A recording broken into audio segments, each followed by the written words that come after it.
Part 3 पे चर्चा होगी और आज ही लेसन भी हमारा फिनिश हो जाएगा। पार्ट 1 में हमने साहिब ए आलम और लेखिका के बीच की बातचीत को सुना था। पार्ट 2 में हमने मुकेश, जो उसका परिवार फ़िरोज़ाबाद में रहता है, जो लेखिका को अपने घर लेके जाता है, तो मुकेश और लेखिका की बातचीत को सुना। पार्ट 2 में हमने पढ़ा था कि किस तरह से मुकेश खुद का अपना मालिक बनना चाहता है, मोटर मैकेनिक बनना चाहता है, जबकि उसके फादर और उसके घर वाले सभी फ़िरोज़ाबाद में रहकर चूड़ियाँ बनाने का काम करते हैं। मुकेश लेखिका को अपने घर लेके जाता है। जब लेखिका उसके घर जाती है तो वहाँ देखती है कि किस तरह से भीड़ वाला क्षेत्र है, सकरी गलियाँ हैं, गंदे से मकान हैं। इन मकानों में मानव और जानवर दोनों एक साथ रहते हैं, जिस तरह से प्राचीन समय में लोग रहा करते थे। इन घरों की दीवारें बिल्कुल टूटी सी हैं, बिना खिड़कियों के मकान हैं ये, और टूटते और हिलते से दरवाजे हैं। एक ऐसे ही मकान के सामने मुकेश रुकता है और एक ठोकर मार करके एक दरवाजे को खोलता है। लेखिका उसके साथ अंदर जाती है। वहाँ देखती है कि एक महिला है जिसकी उम्र ज़्यादा नहीं है, वो सब्जी बना रही है एक झोंपड़ी के अंदर, जो कि झोंपड़ी अभी आधी बनी हुई है।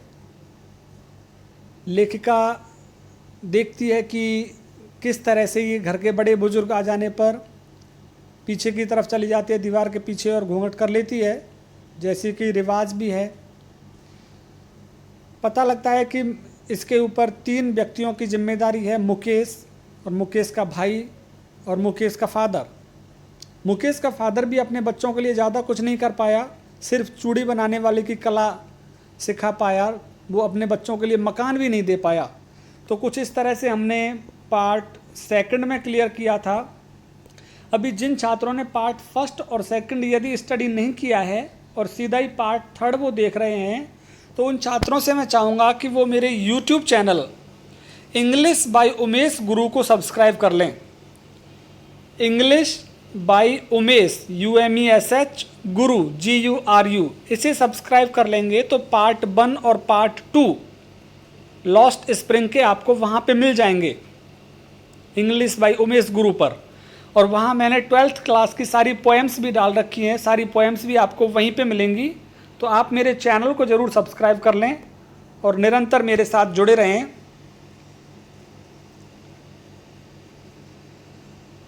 स्टार्ट करते हैं।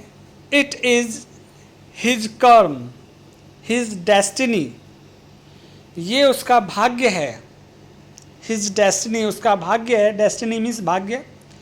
सेज मुकेश's ग्रैंडमदर, इस बात को मुकेश की दादी माँ कहती है। Who has watched her own husband go blind with the dust from polishing the glass of bangles, जिसने अपने पति को अंधे होते हुए देखा है। जो चूड़ी बनाने वाला जो शीशा होता है, उसे चमकाने पर जो डस्ट निकलती है, जो गंदा पदार्थ निकलता है, जो रेत निकलती है, उससे अंधे होते हुए उसने अपने पति को देखा है, मुकेश की दादी ने। और हमने भी देखा था कि किस तरह से छोटे बच्चे फ़िरोज़ाबाद में चूड़ी बनाने की कला में लगे हुए हैं। लेखिका कहती है यदि यहाँ कानून को लागू कर दिया जाए तो तकरीबन मुकेश जैसे 20,000 बच्चे उन गर्म भट्टियों के पास से निकलेंगे जिनको बाध्य किया जाता है यहाँ काम करने के लिए। और ऐसे बच्चे दिन भर कठिन मेहनत करते हैं, हम पढ़ चुके हैं, कठिन मेहनत करते हैं और जल्द ही अपनी आईसाइट को भी, आँखों को भी खो देते हैं जवान होते होते।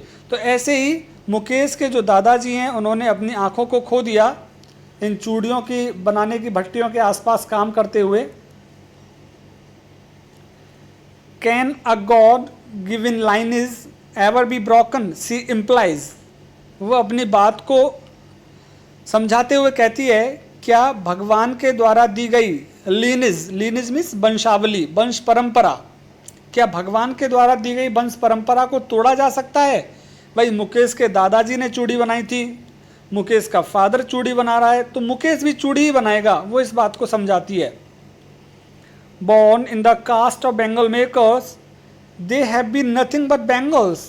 In the house, in the yard, born in the caste of bangle makers, इनका जन्म चूड़ी बनाने वाली जाति में हुआ है।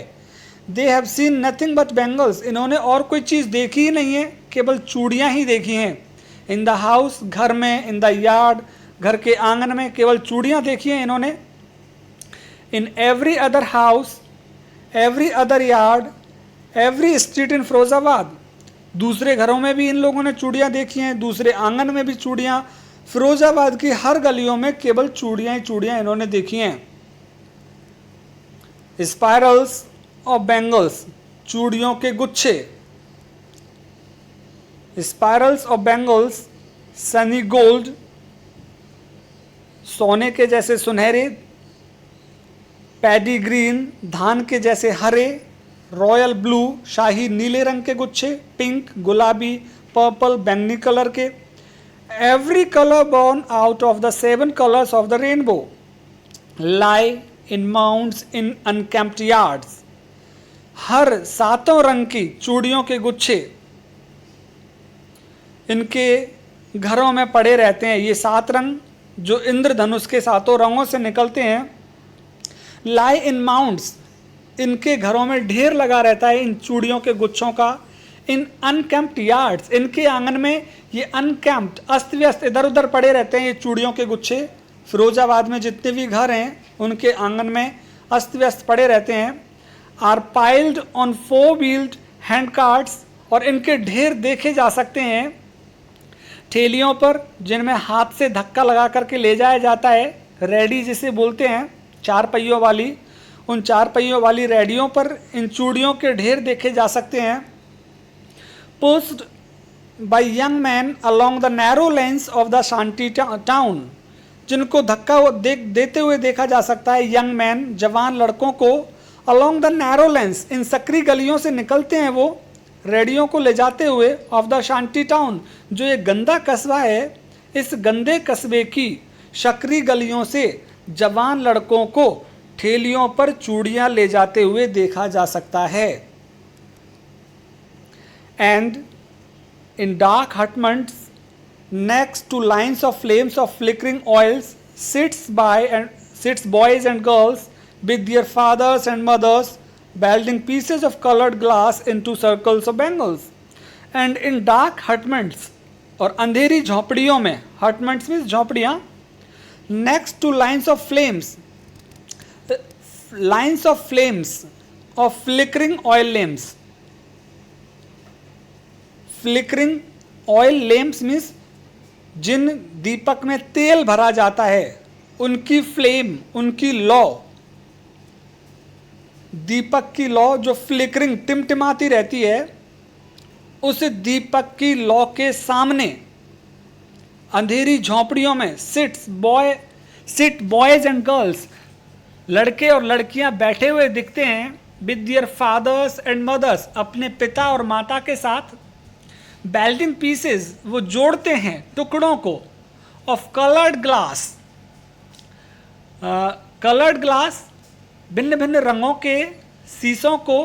इनटू सर्कल्स ऑफ बैंगल्स, चूड़ियों का गोला बनाने के लिए ये दीपक की टिमटिमाती बत्ती के सामने बैठते हैं अपने माता पिता के साथ और टुकड़ों को जोड़ करके चूड़ियाँ बनाते हैं। इस प्रकार के दृश्य आम हैं फिरोजाबाद की हर गली में, हर मोहल्ले में। Their eyes are more adjusted to the dark than to the light outside. उनकी आँखें are more adjusted, बड़ी व्यवस्थित हैं, बड़ी समायोजित हैं। To the dark, अंधेरे में, than to the light outside, बाहर जो उजाला रहता है उस उजाले में उनकी आंखें उतना अच्छा काम नहीं करती हैं जितना अंधेरे में रहकर उनकी आंखें काम करती हैं। इसीलिए जो चूड़ियाँ बनाने वाले लड़के लड़कियां हैं, जवान होने से पहले अपनी आंखों की रोशनी को खो देते हैं। दिस इज वाई, और इसी कारण they often end up losing their eye sight before they become adults. इससे पहले कि वो जवान हो उनकी आंखों की रोशनी चली जाती है, क्योंकि अंधेरे में ये काम करते हैं।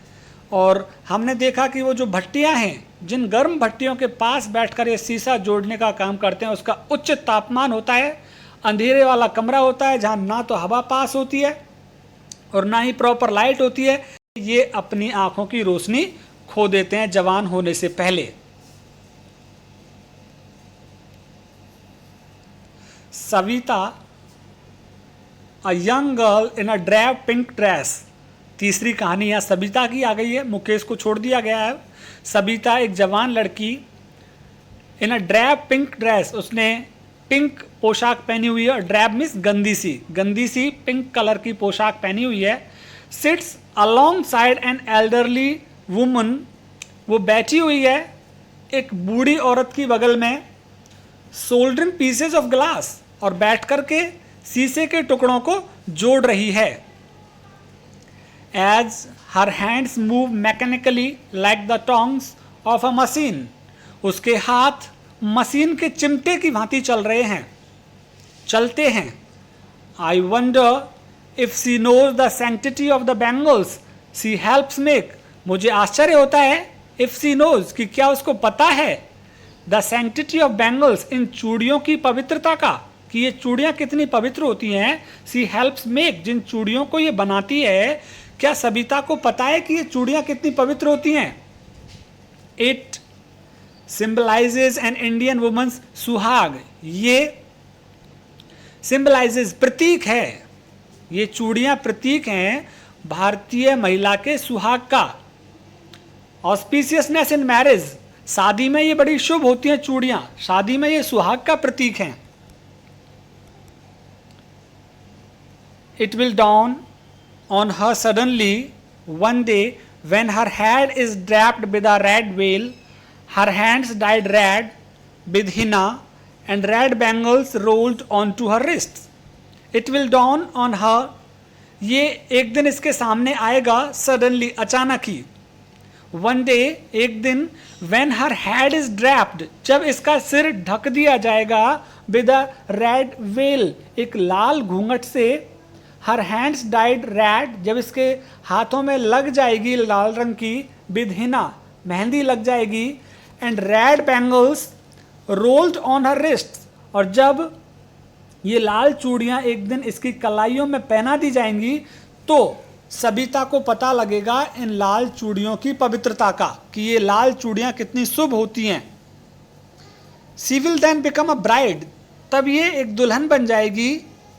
Like the old woman beside her who became one many years ago, she still has bangles on her wrist but no lights in her eyes.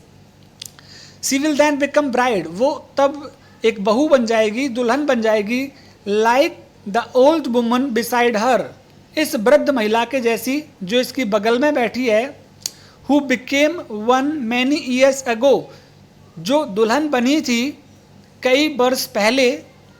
She still has bangles on her wrist, अभी भी उसके हाथों में चूड़ियाँ हैं, but no lights in her eyes, लेकिन इस वृद्ध महिला की आंखों में रोशनी नहीं है, क्योंकि लगातार चूड़ियाँ बनाते बनाते उसकी आंखों की रोशनी चली गई है।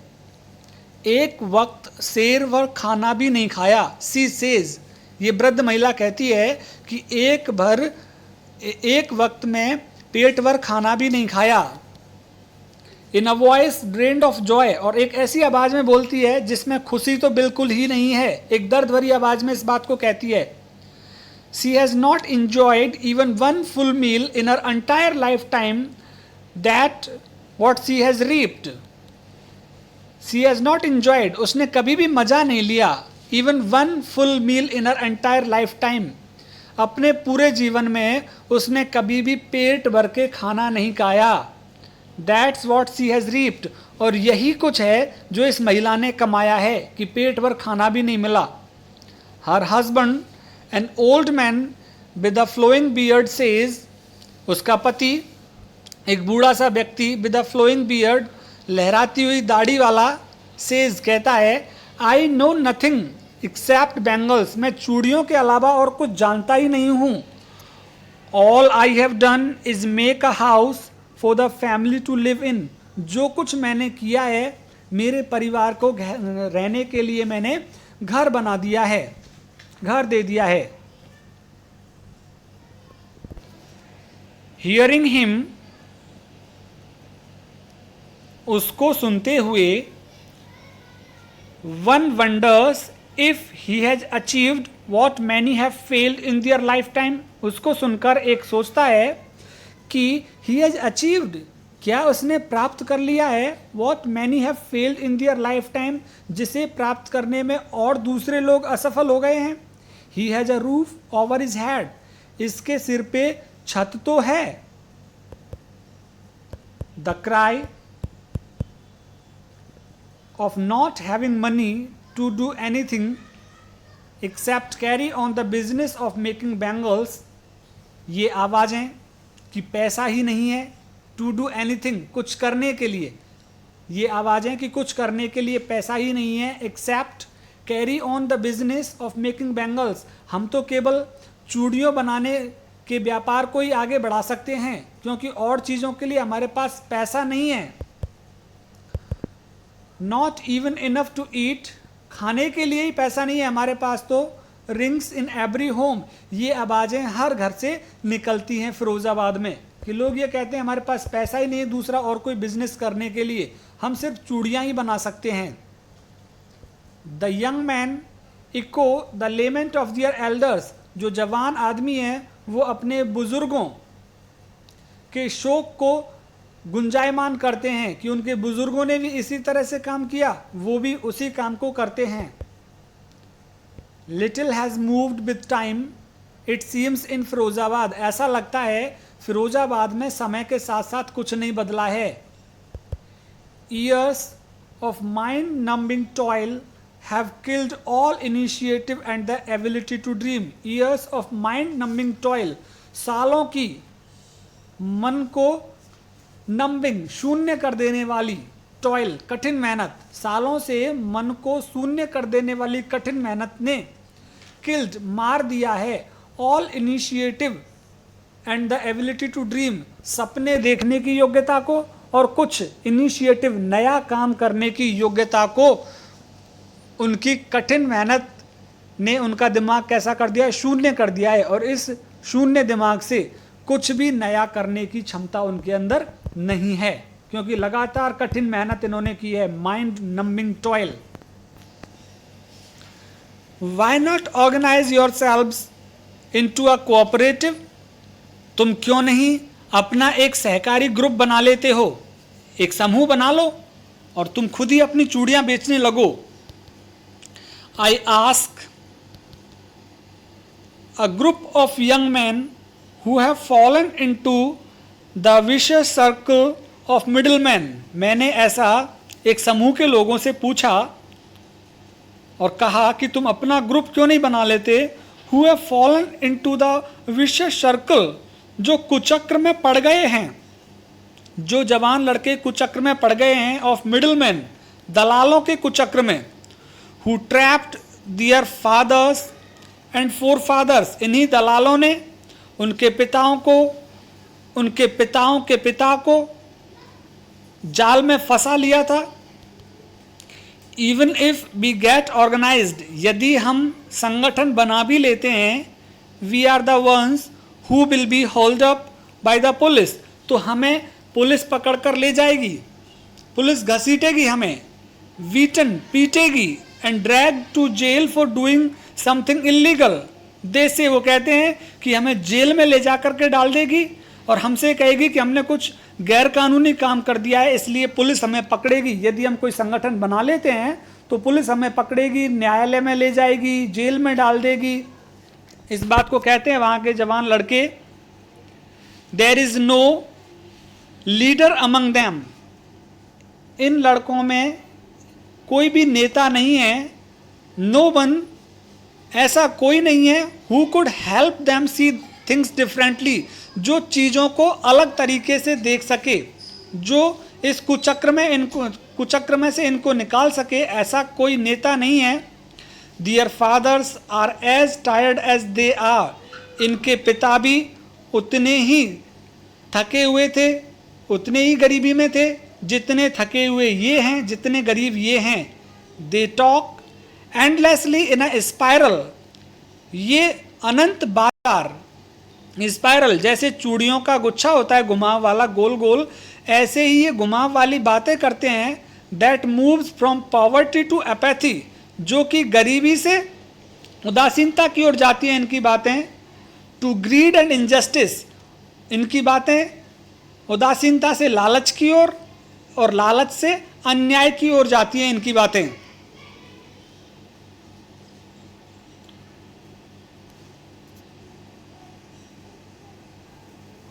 Listening to them I see two distinct worlds, उनको सुनते हुए मुझे दो अलग अलग संसार दिखाई देते हैं।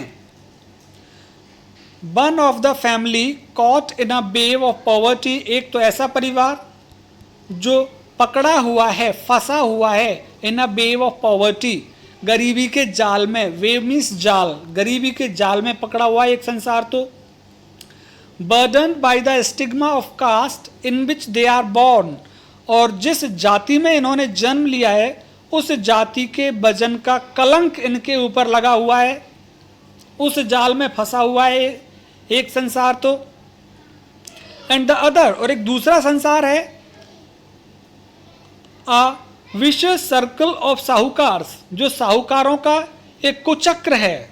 द मिडिल मैन, दलालों का एक कुचक्र वाला संसार है। द पुलिसमैन, सिपाहियों के कुचक्र वाला। द कीपर्स ऑफ लॉ, कानून के रखवालों का एक कुचक्र वाला संसार है।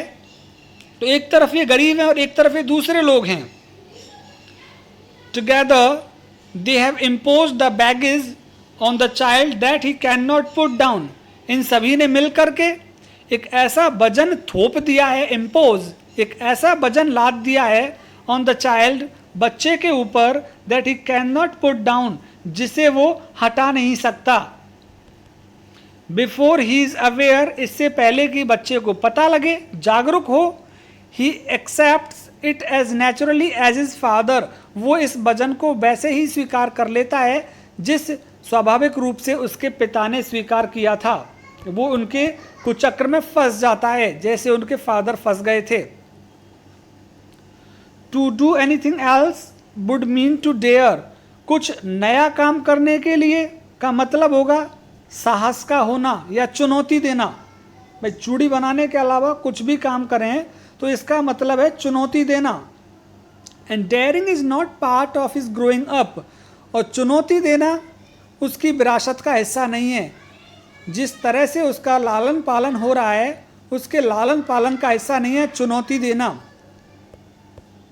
When I sense a flash of it in Mukesh, I am cheered, जब मैं कुछ नया करने की चमक मुकेश के अंदर देखती हूँ, I am cheered, तो मुझे खुशी होती है।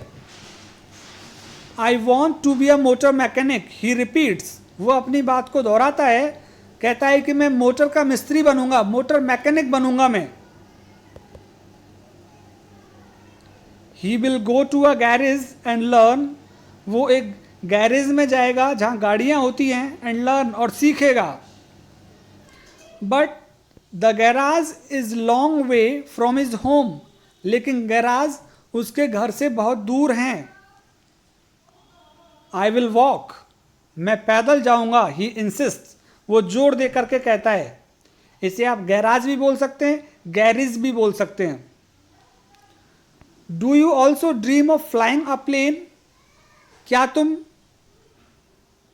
जहाज उड़ाने का सपना भी देखते हो? ही इज सडनली साइलेंट, वो अचानक से चुप हो जाता है।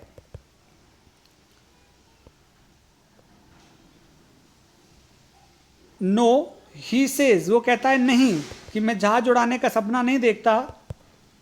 स्टेयरिंग एट ग्राउंड, जमीन को घूर कर देखते हुए कहता है नहीं। In his small murmur there is an embarrassment, उसकी धीमी सी आवाज में एक शर्मिंदगी है। That not yet turn into regret, जो अभी पश्चाताप में नहीं बदली है। He is content to dream of cars, वो गाड़ियों के सपने देखने में ही संतुष्ट है। That he sees hurtling down the streets of town, जिनको वो कस्बे की गलियों में इधर उधर आते जाते देखता है, उन गाड़ियों को चलाने का सपना देखने में ही संतुष्ट है। Few airplanes fly over Firozabad, Firozabad के ऊपर से कुछ ही हवाई जहाज उड़ करके जाते हैं। तो इस तरह से ये लेसन 3 पार्ट्स में हमने किया है। पहले पार्ट में साहिब के बारे में जाना, दूसरे पार्ट में हमने मुकेश के बारे में, और थर्ड पार्ट में हमने सबिता के बारे में जाना है। किस तरह से बचपन खो जाता है, शुरुआत से ही ये लोग बाल श्रम में फंस जाते हैं और ना तो शिक्षा ले पाते हैं और गरीबी के कुचक्र में पड़ जाते हैं। इस तरह से अनीस जंग ने ये लॉस्ट स्प्रिंग हमारे सामने रखा है। उम्मीद करता हूँ आप सभी को ये लेसन पसंद आया होगा, और सभी पार्ट्स देखने के लिए, पार्ट 1, पार्ट 2, पार्ट 3 देखने के लिए आप मेरे YouTube channel English by Umesh गुरु को सब्सक्राइब कर लें। English by Umesh UMESH Guru GURU type करें आप यूट्यूब में जाकर सर्च ऑप्शन में, और मेरे साथ जुड़ें। सब्सक्राइब करते ही वीडियोस आपको वहाँ दिखेंगी, ओपन करिए, वीडियोस दिखेंगी। उन वीडियोस में कक्षा 12 की सभी poems, poster designing, notice writing और सारे लेसन्स धीरे धीरे आपको वहाँ मिलने लगेंगे। आप मेरे साथ जुड़े, इसके लिए बहुत बहुत धन्यवाद। हमारा लेसन यहीं ख़त्म होता है, फिर मिलेंगे नेक्स्ट लेसन के साथ।